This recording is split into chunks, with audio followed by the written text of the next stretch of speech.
Tara, samahan nyo kaming kumain sa Tomas Buki. Isa po siyang Korean restaurant na matatagpuan dito sa Oldsuk, Salmiya, sa taas ng Burgan Bank. Ayan, may Tomas Grill Samgyup Unlimited po sila at yun po ang itatry natin. Pasok po tayo sa loob. Ito po yung makikita natin sa loob ng restaurant. Ayan, or magandang ayan ang flag ng Korea. At saka ayun, may Thomas Coffee din po sila doon sa kabila.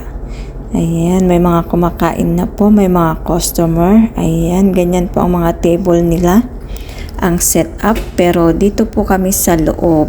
Ayan, nandyan na si ate at saka si kuya na kasama ko. Ayan, excited na ako kasi first time kong kumain dito sa Kuwait, ang samgyeopsal. Ayan. At nirecommend lang sa akin ng aking friend na si Baby Asleha. Ayan, kain-kain po tayo. Ayan, syempre bago kumain, mag-video muna. Syempre, para may mai-upload. Ayan, si Ate Soledad at saka si Kuya Marshall ang kasama kong kakain. Ayan. Akala namin selfie po yan. Yun pala naka-video.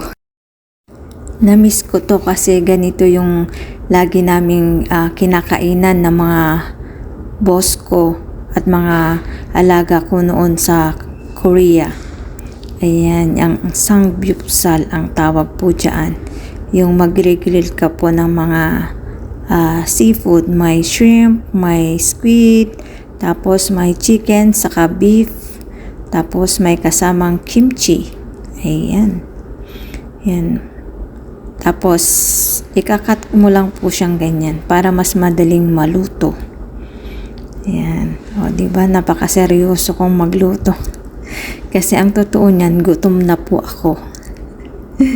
Anyway, sulit naman po ang pag-aantay.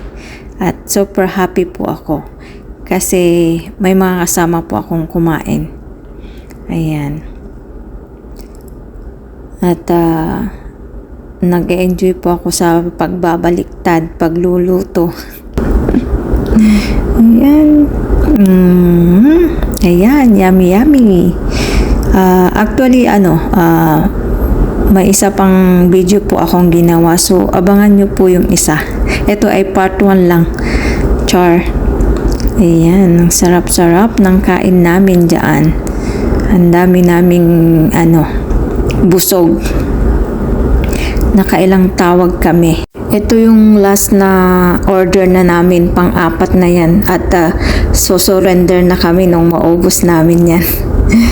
Ayan, para sa last na pagkain namin, ito, nag-video po ulit ako, syempre. Ayan, happy tummy. Ayan, tapos na po kaming kumain. Thank you for watching and God bless everyone. I love you all. Mwah.